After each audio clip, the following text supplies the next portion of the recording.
Agora a participação ao vivo aqui no Jornal da Manhã do Rodrigo Constantino. O ministro da Economia, Paulo Guedes, afirmou nesta segunda-feira, aí nos Estados Unidos, que não é possível se assustar com a ideia de alguém pedir o AI-5 diante de uma possível radicalização dos protestos de rua no Brasil. Constantino, o que você achou disso? Olha, Kalina, eu sei que muita gente está querendo interpretar que o ministro Paulo Guedes estaria defendendo essa possibilidade. Eu acho que isso é muito injusto com ele. Eu acho que ele está ali num clima de desabafo. Vamos trazer todo o contexto para a cena. Ele está irritado porque as reformas, que ele está preocupado apenas com essa pauta reformista. E ele está sentindo que as reformas vão atrasar, em parte por uma decisão política do presidente, que é compreensível ainda que, na minha opinião, equivocada, por receio de, no Brasil, começar a acontecer aquilo que está acontecendo em outros países da América Latina, convulsão social.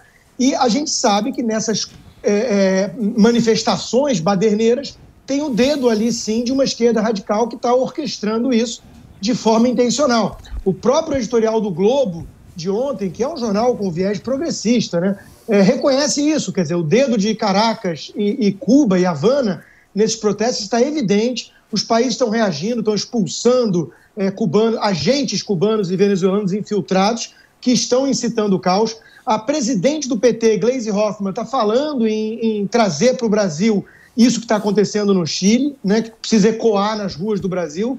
O ex-presidente Lula lá atrás já falou em exército de estéril e coisa do tipo, e não pode ter condescendência com o governo Bolsonaro. Então, a fala do ministro Paulo Guedes precisa ser entendida, na minha opinião, dentro desse contexto. O que ele está falando é irresponsável a esquerda ficar fazendo isso, não aceitar perder nas urnas, em 10 meses de governo já quer virar no tapetão, ou seja, quer transformar o país num caos, né, tomar as ruas com baderna, quebradeira e tudo mais, como a gente tem visto no Chile, para impedir a vitória da reforma, da agenda reformista do governo atual. Então, nesse contexto, ele está lamentando e falando assim, você não fique espantado nesse clima com uma reação com o fígado de outra parte da população.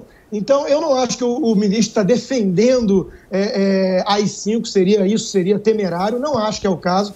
Acho que ele está, inclusive, falando e reforçando ali sobre a tradição democrática do país e condenando a postura da esquerda radical, jurássica, carnívora, socialista, que não sabe perder e quer realmente incitar o caos. Isso vai na mesma linha da fala do presidente em relação a querer a GLO e botar exército na rua se tiver atos terroristas. Ele foi muito específico ali, né? Tacar fogo em ônibus, isso aí, morrer gente, isso aí são atos terroristas. Então é nesse contexto que eu acho que o ministro falou em tom de desabafo sobre isso. Não quer dizer que a solução via Forças Armadas, como sugere o presidente, seja adequada a todo tempo, não pode ser banalizada, mas a gente sabe com quem está lidando aqui. A gente está lidando com gente que está disposta, sim, a importar para o Brasil aquilo que está acontecendo no Chile. Ô Constantino, em minha outra fala do ministro Paulo Guedes, ele diz o seguinte: se eu fosse uma empresa privada, eu saberia o que poderia fazer, ou seja, uma referência à greve dos petroleiros. Você mandaria todo mundo embora, Rodrigo Constantino? Fica parecendo um sujeito insensível, né?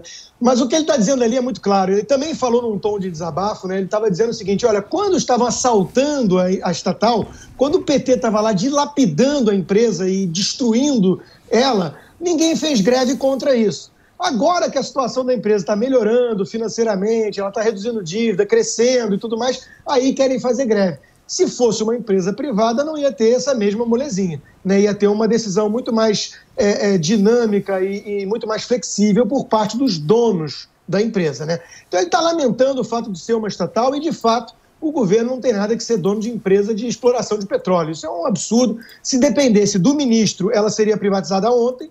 O presidente Bolsonaro já externou algumas vezes a intenção de ir nesse caminho, mas acho que não existe ainda força política, apoio para isso, né? Então não vai ser privatizada no governo Bolsonaro, mas seria sim o caminho ideal e esse é um dos motivos pelos quais a privatização deve ser defendida, porque se fosse uma empresa privada não haveria esse tipo de greve. Aliás, basta ver como as greves sempre acontecem nas empresas estatais e quase nunca nas empresas privadas, porque nelas o dono que está preocupado ali com a sobrevivência da empresa, ele tem mecanismos para punir os funcionários mais ineficientes e também premiar de forma mais agressiva aqueles que entregam mais resultados e são mais produtivos.